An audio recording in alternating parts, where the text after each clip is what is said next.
चलो देखो भैया, सुनो, कल वही मिरर फॉर्मूला जो हम लोगों ने कनकेव के लिए पढ़ा था, आज कन्वेक्स के लिए पढ़ना है। सेम फॉर्मूला ही आएगा, बस डेरिवेशन पता होना चाहिए।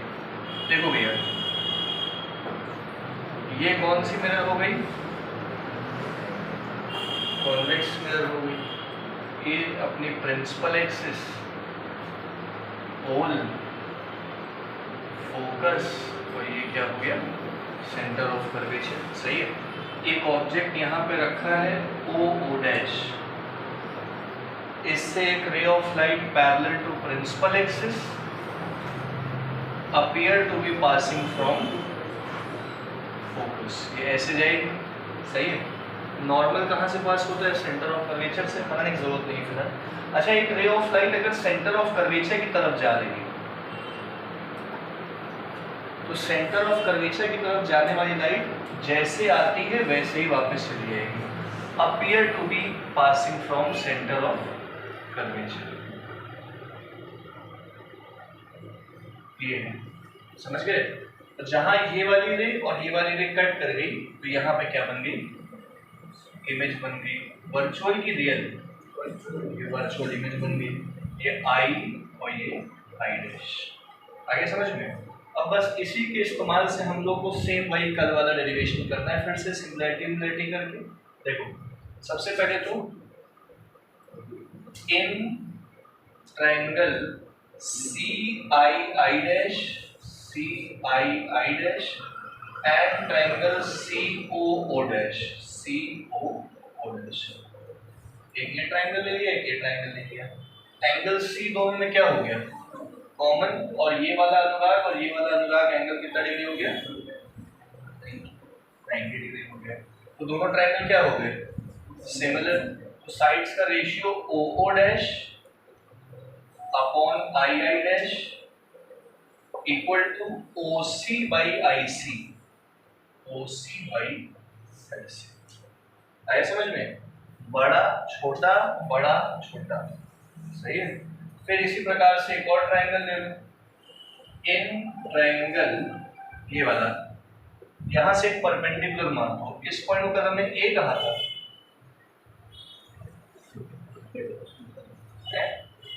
इस पॉइंट को क्या कहा था? तो यहां से एक परपेंडिकुलर मान था ना, ए पे एम पे, ए एम, एक परपेंडिकुलर मान दिया ए एम। सही है। अब ट्रायंगल ले लो एफ आई डैश और ट्रायंगल एफ एम ए। समझ गए? ये एफ एंगल कॉमन हो गया, ये 90 डिग्री हो गया। इसका भी रेशियो बना लो। क्या बनेगा? A M upon I dash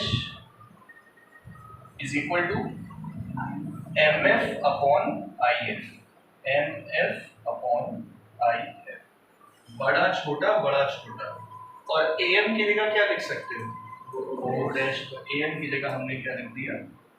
O dash by I dash equal to M F divided by कितना हो गया? आई एफ हो गया।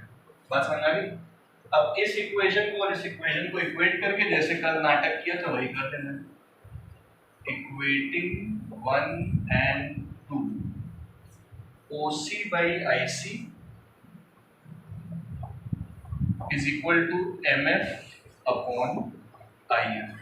सही। O से लेके C की जो डिस्टेंस है वो है OP प्लस PC। OC को क्या लिख सकते हो? OP plus PC। और I से लेके C को क्या लिख सकते हो? PC minus PI। IC को क्या लिखा? PC minus PI। M से लेके F की दूरी और P से लेके F की दूरी बराबर होती है, क्योंकि PM जो है वो ना के बराबर है ना? सारी डिस्टेंसेस पोल से लेनी है, लेकिन अगर M से ले रहे हो तो P से भी ले सकते हो। तो MF को क्या लिख दिया? PF। और इमेज से लेके फोकस की दूरी PF माइनस PI।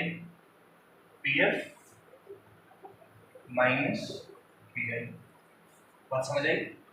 अब बताइए संकल्प O से लेके P, ऑब्जेक्ट से पोल की दूरी क्या होती है? U माइनस U, क्योंकि लेफ्ट साइड में। पोल से सेंटर ऑफ कर्वेचर की दूरी आर राइट साइड में है तो प्लस में है।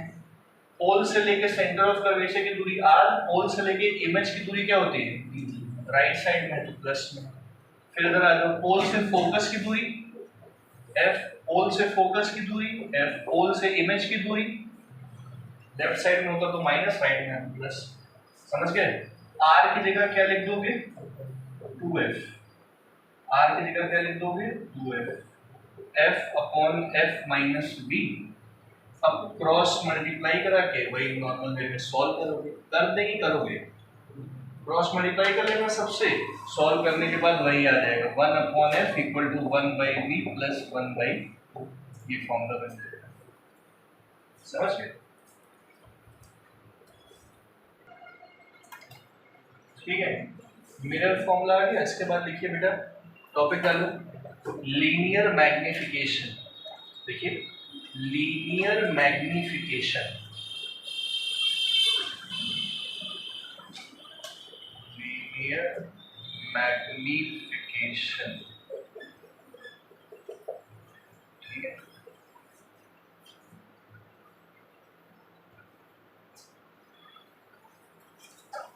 देखो लीनियर मैग्निफिकेशन m, m का फॉर्मूला क्या होता है, देखो मैग्निफिकेशन क्या है, size of image form to the size of object, ये मैग्निफिकेशन है, सीधा सीधा है, magnification to the size of image to the size of object. अब ये लीनियर मैग्निफिकेशन क्या है, इसके लिए डायग्राम को देखिए आप। मान लो फॉर कॉनकेव मिरर, ये कॉनकेव मिरर बना लो,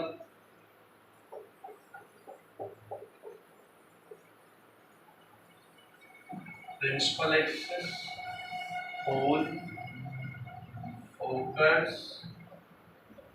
सेंटर ऑफ कर्वेचर, कहीं पे रख दो ऑब्जेक्ट ओ डैश, सही है।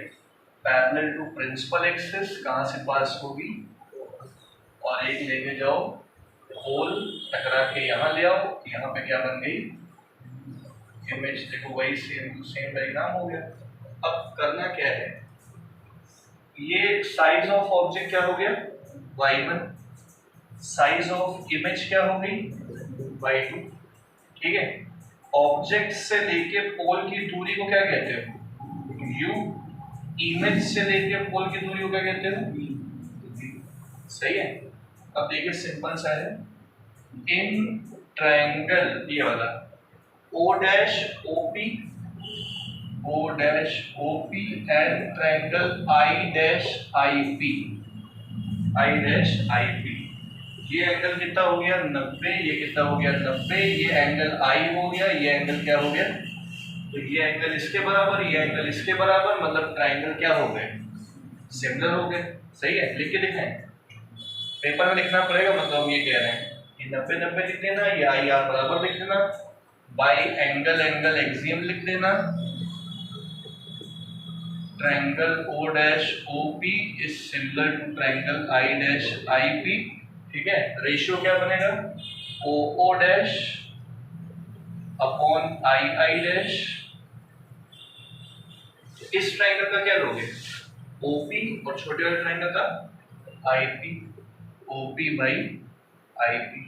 अब ओ ओ डैश क्या है, y1 प्लस y1 की minus y1, plus y1, I I dash क्या है माइनस y2, ओपी ऑब्जेक्ट से पोल की दूरी माइनस यू, इमेज से पोल की दूरी minus v, minus minus cut गया, y1 by y2 is equal to u by v, और यहाँ एक आ गया माइनस, पलट दो तो minus y2 upon y1 is equal to v by u, y2 by y1 is equal to minus v by u, और y2 by y1 को क्या कहते हैं, ratio of size of image to object, magnification का formula minus v upon u आ गया। आगे समझ में सिंपल।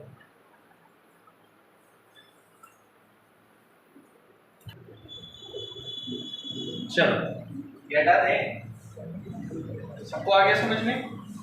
अच्छा देखो, अब इसी में बेटा m की जो वैल्यूज हैं, जैसे m क्या है मैग्निफिकेशन, सुनना सब, अगर m की वैल्यू ग्रेटर देन 1 है, मतलब इमेज बड़ी हो रही होगी, और m की वैल्यू अगर 1 से क्या है तो इमेज डिमिनिश हो रही होगी। नहीं समझ पाए मेरी बात? ठीक है, तो अब इसी के दो केस समझ लो, रियल और वर्चुअल के लिए।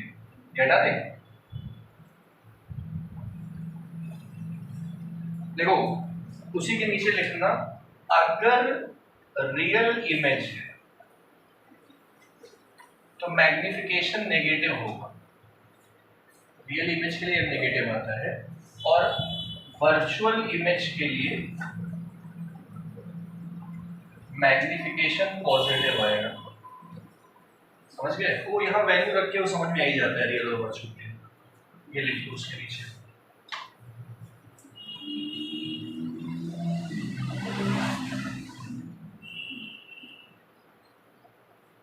ठीक है, अब जैसे कल हमने वो 6-7 केस बताए थे आप लोगों को, तो कॉनकेव के लिए, कॉनकेव जो है वो शुरुआत के 5 केसेस में रियल इमेज बनाता था, तो उसकी वैल्यू क्या होगी? नेगेटिव। एक केस में क्या बनाना था? वर्चुअल बनाना था, तो पॉजिटिव हो गई। लेकिन जो कॉन्वेक्स होता है वो हमेशा क्या बनाएगा? वर्चुअल, तो हमेशा m पॉजिटिव होगा। तो कॉन्वेक्स और कॉनकेव मिरर में किसका m हमेशा पॉजिटिव होगा? कॉन्वेक्स। समझ गए? तो कॉनकेव का पॉजिटिव भी हो सकता है, नेगेटिव भी हो सकता है। समझ गए? इसके बाद लिखिए relation between m and f। Relation between m and f।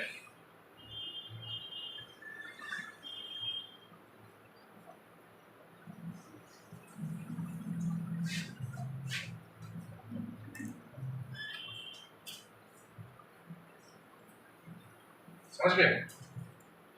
देखिए, फ्रॉम m का फॉर्मूला क्या बताया? -b/u बताया, और from 1/f equals to 1/v plus 1/u होता है। सही है? तो 1/f इक्वल टू 1/, यहाँ से v की वैल्यू -mu आएगी। यहाँ से v की वैल्यू क्या आएगी? -mu, तो v की जगह -mu लिख दिया, प्लस 1/u, इसमें से u ले लिया कॉमन, बचा -1/m प्लस 1। सही है? u उधर ले आओ तो u/f is equal to -1/m plus 1। क्या हो गया? -1/m इधर आके क्या हो जाएगा? Plus 1/m equal to 1 minus u/f, u/f उधर ले गए, एलसीएम ले लो। 1/m equal to f minus u/f, तो m का फॉर्मूला आ गया f/f माइनस। तो मैग्निफिकेशन और फोकल लेंथ के बीच में डायरेक्ट रिलेशन हो गया। ये भी कर सकते हो। सिमिलरली यहां से u की वैल्यू निकालो -b/m और u की जगह लिख दो, तो यही रिलेशन mf और u की जगह mf और v में आ जाएगा। मतलब क्या आ जाएगा? m is equal to f minus b divided by uf और m में ये रिलेशन है, vf और m में ये रिलेशन है। आगे समझ में?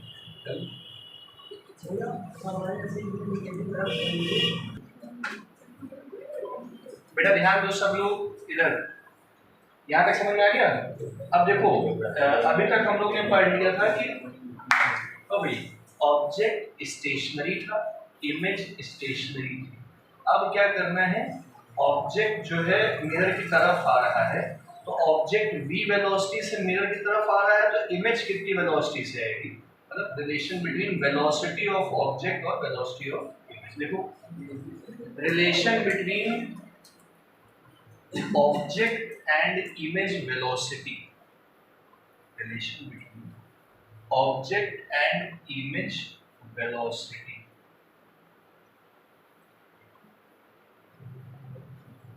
ठीक है? देखो जैसे 1/f equal to 1/v plus 1/u होता है। सही है? ठीक है बेटा? तो अब हम लोग क्या करेंगे? इसको डिफरेंशिएट करेंगे। On differentiating with respect to time, velocity तो टाइम अनुसार ही हो, तो 1/f का डिफरेंशिएशन 0। क्यों? किसी मिरर के लिए फोकल लेंथ तो कांस्टेंट ही होगी ना। 1/v का डिफरेंशिएशन क्या आएगा? -1/v² और v का dv/dt। बायो वालों को बता दें, 1/v को हमने लिखा होगा v की पावर -1, और डिफरेंशिएशन कहता है कि पावर आगे आई होगी और पावर में क्या हो गया होगा, कम, और हम टाइम के टर्म में कर रहे हैं तो v का डिफरेंशिएशन क्या लिख दिया? dv/dt। तो ये आ गया। नहीं है समझ में? मैथ्स वाले समझ ही गए होंगे। फिर इसी तरीके से 1/u का -1/u² du/dt आ गया समझ में? तो ये उठा के इधर भेज दो, 1/v² dv/dt equal to -1/u² du/dt। सही? ये v² है, v² इधर भेज दो, तो dv/dt equal to -v²/u² du/dt। dv/dt is velocity of image, velocity of image, minus v²/u² du/dt velocity of object. और एक रिलेशन तो ये हो गया। अब v/u होता है m, v/u क्या होता है? m, तो इसको हम m² लिख सकते हैं। तो velocity of image is -m² times velocity of object. वो ऑब्जेक्ट स्क्वायर के बाहर लगा, सॉरी ये -² के बाहर लगा है ना। v/u का whole square is also -v/u का होल स्क्वायर, है ना, लेकिन ये माइनस रहेगा बाहर।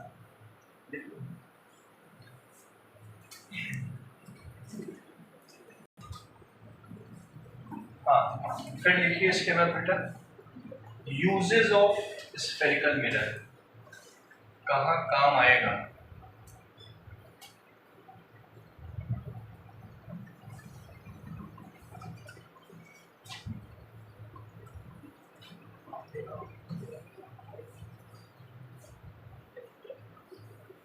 ठीक है, पहले लिखो concave mirror.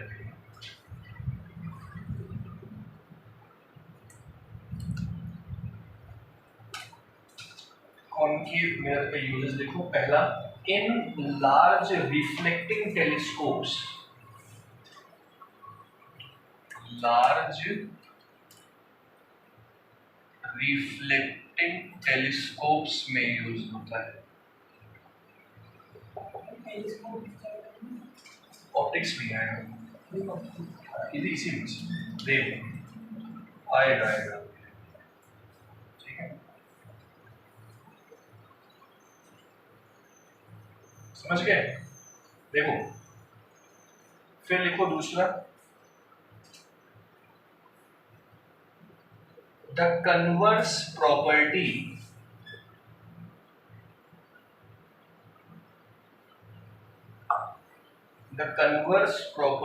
of paraboloidal mirror, the converse property of paraboloidal mirror, parabola की शेप की मिरर। ठीक है, the converse property of paraboloidal mirror used in searchlights,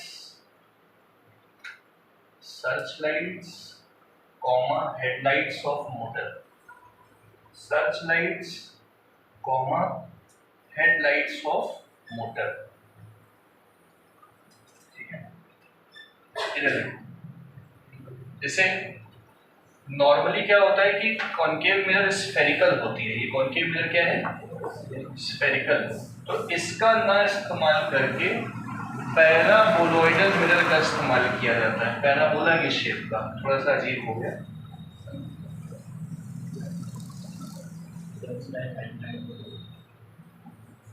ऐसे पैराबोला की शेप का। तो ऐसी मिरर क्या करेगी, अब जैसे कई सारी लाइट रेज इस पे टकराएंगी, मान लो यहाँ पे या यहाँ पे या यहाँ पे या यहाँ पे या यहाँ पे, तो सारी की सारी एक ही पॉइंट पे फोकस करेंगी।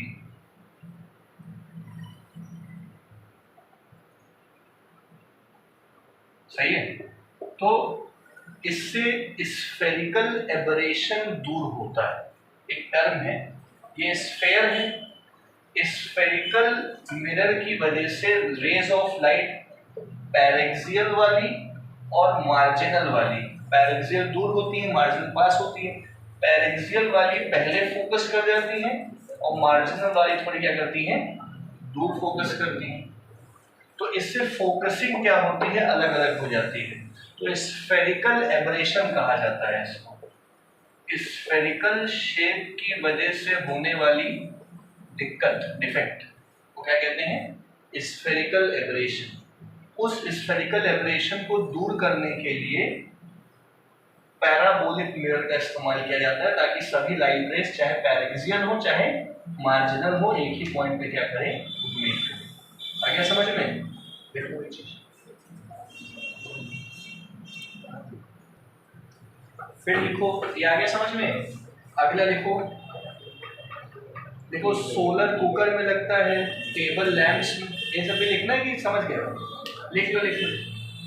इन सोलर कुकर, टेबल लैंप्स, ठीक है, समझ गए? प्रोजेक्शन लैंटर्न, प्रोजेक्शन लैंटर्न, लालटेन, table lamps, solar cooker, projection lanterns, समझ गए? कॉमा, फिर नहीं अगला लिखो, अगला पॉइंट, बाय ईएनटी डॉक्टर्स। कौन कौन कौन डॉक्टर? ईएनटी डॉक्टर जानते हो कौन होते हैं? हाँ, कौन कौन से?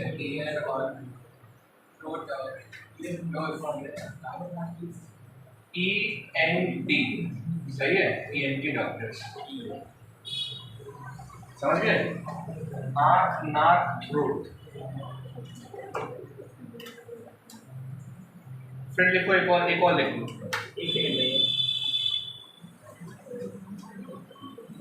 ऑफ्थेल्मोस्कोप जानते हो? ऑफ्थेल्मोस्कोप जानते हो? आंखों के डॉक्टर जो इस्तेमाल करते हैं रेटिना को चेक करने के लिए। आंखें डिटेक्ट चेक कराया कभी? उसमें ऑफ्थेल्मोस्कोप नहीं यूज किया रिफ्लेक्शन के लिए, किया था क्या? लिख लो, इन ऑफ्थेल्मोस्कोप, OPH, ठीक है, ऑफ्थेल्मोस्कोप बाय आई स्पेशलिस्ट। ये कनकेव हो गया, जल्दी से कन्वेक्स लिख लो, बाय आई स्पेशलिस्ट, ठीक है, आंखों के डॉक्टर।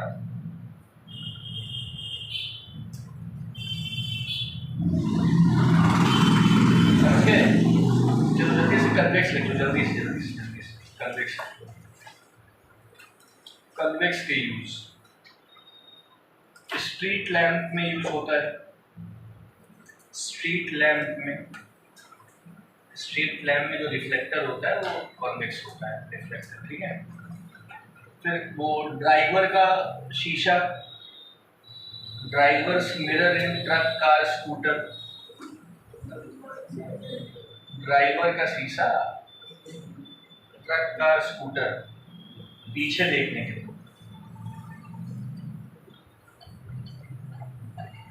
समझ गया ना? ठीक, आते हैं न्यूमेरिकल्स करते हैं इस पे।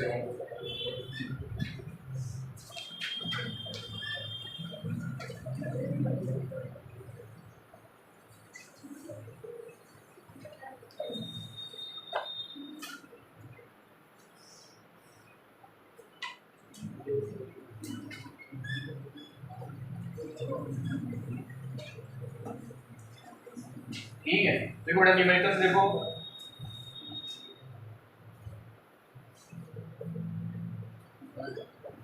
पहला ध्यान दीजिएगा, an object is placed in front of concave mirror of radius of curvature 40 at a distance of 10 centimeter। concave mirror जिसका रेडियस ऑफ कर्वेचर 40 है, सही है, इससे 10 सेंटीमीटर की दूरी पे कौन रखा हुआ है? ऑब्जेक्ट रखा हुआ है, सही है। तो ऑब्जेक्ट यू रखा है 10 सेंटीमीटर, सही है।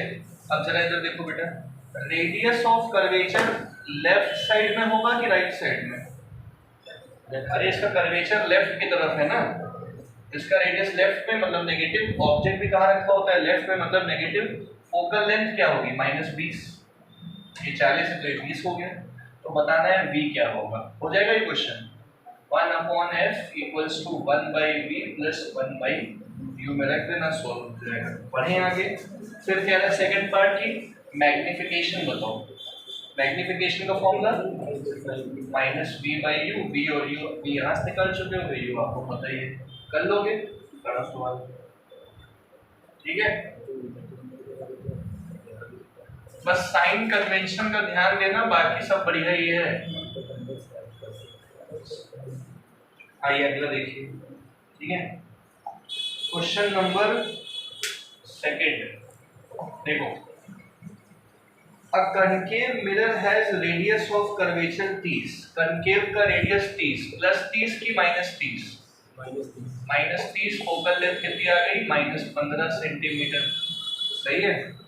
How far must an object be placed in front of it.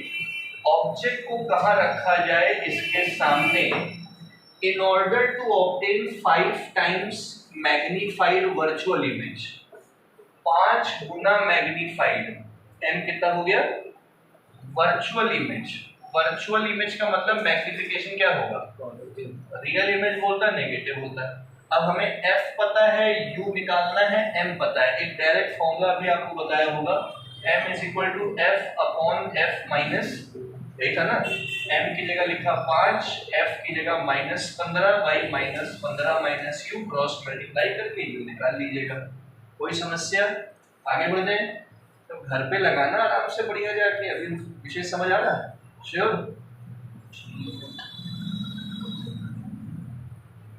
लिखना तो नहीं है? ठीक,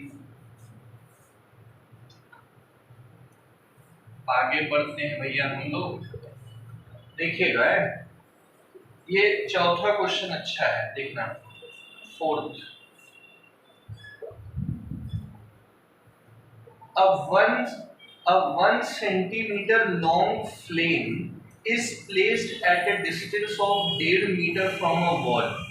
दीवार से 1.5 मीटर की दूरी पे कौन रखी हुई है? फ्लेम रखी हुई है। तो भैया दीवार बनानी पड़ेगी, सही है, और दीवार से 1.5 मीटर की दूरी पे, दीवार से 1.5 मीटर की दूरी पे यहां पे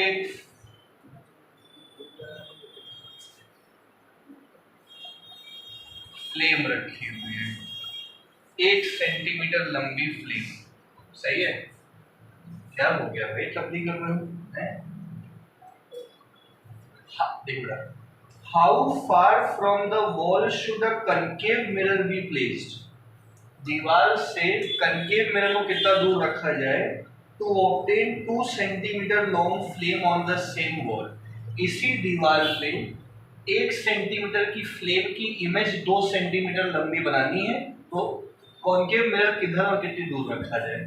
देखो दर्शक, ये हो गया अपना कनकेव मिरर।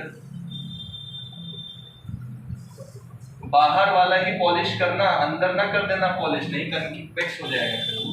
ठीक है, तो ये कनकेव हो गया। सुन रहे? तो यहां से यहां तक की दूरी कितनी होनी चाहिए ये पता करना है। अब हमको ये बताओ, ये ऑब्जेक्ट है, ऑब्जेक्ट से पोल की दूरी क्या कहलाती है? u। तो यहां से यहां तक की दूरी क्या हो गई? u। तो यहां से यहां तक की दूरी u + 1.5, मतलब हमें क्या निकालना है? u।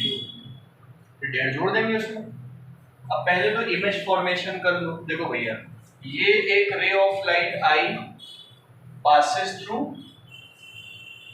फोकस, ऐसे गई होगी, यहां पे क्या बनी होगी? 2 सेंटीमीटर लंबी इमेज बनी होगी। है? आगे समझ में? यहां से भी ले जाओ, एक यहां से ले जाओ, एक ही रे ऑफ लाइट ले गए ना, दूसरी यहां से ले जाओ, ये और ये आ गया समझ में, ये इमेज फॉर्मेशन हो गई। अब हमारे पास क्या क्या उपलब्ध है, y1 कितना है 1 सेंटीमीटर। आरुषि देख रही बेटा, y2 बताइए कितना होगा 2 सेंटीमीटर, -2 सेंटीमीटर की +2 सेंटीमीटर, माइनस क्योंकि नीचे की तरफ, सही है। अब हमारे पास ये बताइए u जो है वो u है, ऑब्जेक्ट से पोल की दूरी कितनी है, पॉजिटिव u होगा कि नेगेटिव, पॉजिटिव, राइट साइड हमने बनाया है। जो v होगा वो होगा u प्लस डेढ़, आ गया समझ में। अब फॉर्मूला क्या होता है, m का फॉर्मूला होता है v बाई u माइनस, सुन रहे हो भैया, m का फॉर्मूला -v बाई, और m को ही हम लोग y2 बाई y1 भी कहते हैं। बात समझ आ रही है, तो y2 की जगह लिखोगे -2, समझ ना, y1 की जगह क्या लिखोगे 1 माइनस v की जगह u प्लस डेढ़, और u की जगह u, माइनस माइनस गया, 2u equal to u plus डेढ़, तो u की वैल्यू कितनी आ गई डेढ़। तो यहां से यहां तक की दूरी 1.5, तो जो क्वेश्चन में पूछा गया था बॉल से मिरर की दूरी कितनी होगी 3 मीटर होगी।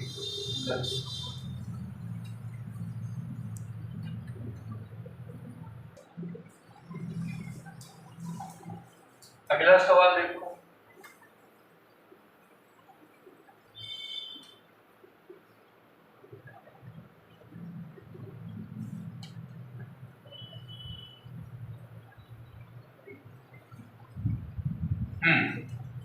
देखिए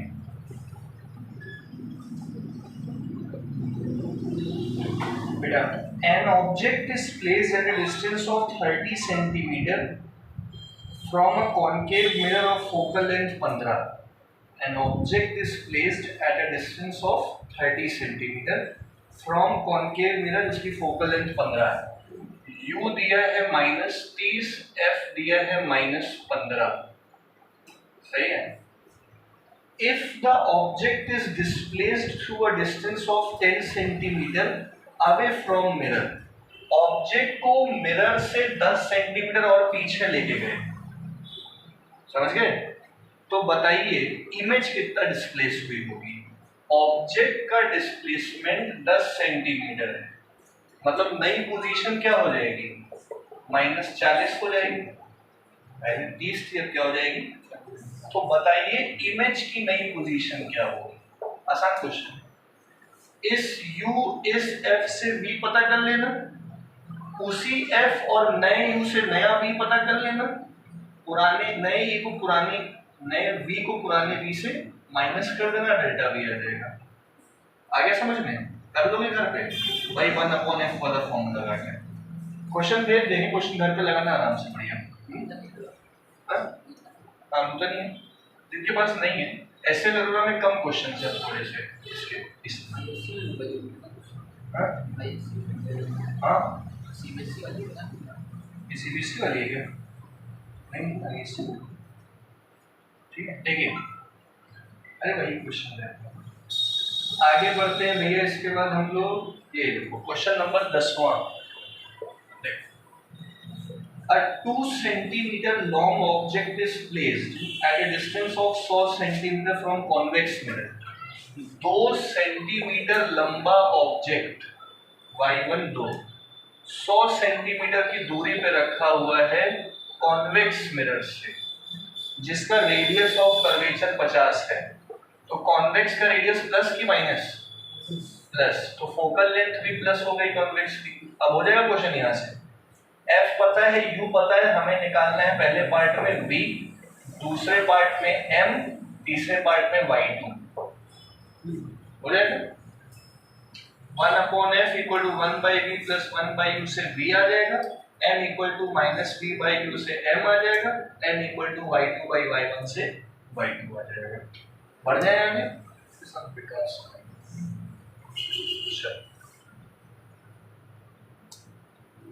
ठीक है। एक तुम लोग कर लो, देखो question, when an object is placed, देखो when an object is placed 60 centimeter from convex mirror, when an object is placed 60 centimeter from convex mirror, the magnification is 1/2, ठीक है। तो ऑब्जेक्ट को कहां पे रखा जाए ताकि मैग्निफिकेशन 1/3 हो जाए, तुम लोग का, हाँ ये देखो, सबसे पहले तो फॉर्मूला लगाए होंगे m equals to f upon f minus u. पहले m की जगह क्या लिखा, 1/2 प्लस 1/2 लिखोगे क्योंकि कॉन्वेक्स वर्चुअल इमेज ही बनाता है। f की जगह लिखा f upon f minus u की जगह -60, तो यहाँ से f plus 60 equal to 2f, f की वैल्यू आ गई 60 सेंटीमीटर, कॉन्वेक्स है तो प्लस आ गई। फिर से लगाओ, अब की बार लगाओ m is equal to f upon f minus u, तो m डैश और u डैश, नया मैग्निफिकेशन 1/3, f तो वही रहेगा 60 अपॉन 60 माइनस यू डैश, यहाँ से u डैश निकाल, एक ही हो गया ना। सबसे बड़े सवाल है 180, तो u डैश कितना आ गया 120, समझ गए। आगे बढ़ते हैं, देखिए अगला सवाल देखो बेटा, ये a car is fitted with a convex side view mirror, एक कार में कॉन्वेक्स मिरर है साइड व्यू के लिए, और फोकल लेंथ 20, कॉन्वेक्स की फोकल लेंथ है 20, प्लस 20 होगी क्योंकि convex. A second car 2.8 metre behind the first car, एक कार और इस कार से 2.8 मीटर बिहाइंड एक और कार, ठीक है। A second car 2.8 meter behind the first car is overtaking the first car at a relative speed of 15 metre पर second. ये कार इस कार, ये आगे वाली कार A, ये आगे वाली कार B, ये कार इस कार को 15 मीटर पर सेकेंड की रिलेटिव वेलोसिटी से पीछे छोड़ रही है, मतलब इसकी वेलोसिटी इसकी वेलोसिटी से 15 मीटर पर सेकेंड ज्यादा है, नहीं समझ पाए, चाहे जितनी हो दोनों की। तो बताइए the speed of image of second car as seen in the mirror of first car, speed of image of second car बताना है जो पहले वाले की शीशे से देखी गई होगी, नहीं समझ पाए हैं। आशुतोष गाड़ी चला रहे हैं, आशुतोष के पीछे से अनुराग आ रहे हैं, तो अब वो क्या रहा है कि आशुतोष जो है अपने मस्त जा रहे हैं और इनको ओवरटेक करना है तो पॉ करते हैं, ठीक है, तो देखते हैं, समझ गए ना क्वेश्चन। तो पीछे से आशुतोष जो है वो 15 मीटर पर सेकेंड की रिलेटिव वेलोसिटी ज्यादा करके आ रहे हैं आगे, तभी तो आगे निकल पाएंगे। मतलब तुम्हारी वेलोसिटी 45 है तो उनकी 60 होगी, तुम्हारी 100 है तो उनकी 115 होगी, जितनी भी है उनकी 15 ज्यादा होगी। तो बताना है कि आशुतोष ने जो इमेज देखी अनुराग की वो कितनी तेजी से आगे आ रही है, अभी नहीं समझ पाए, वेलोसिटी ऑफ इमेज पता करनी है।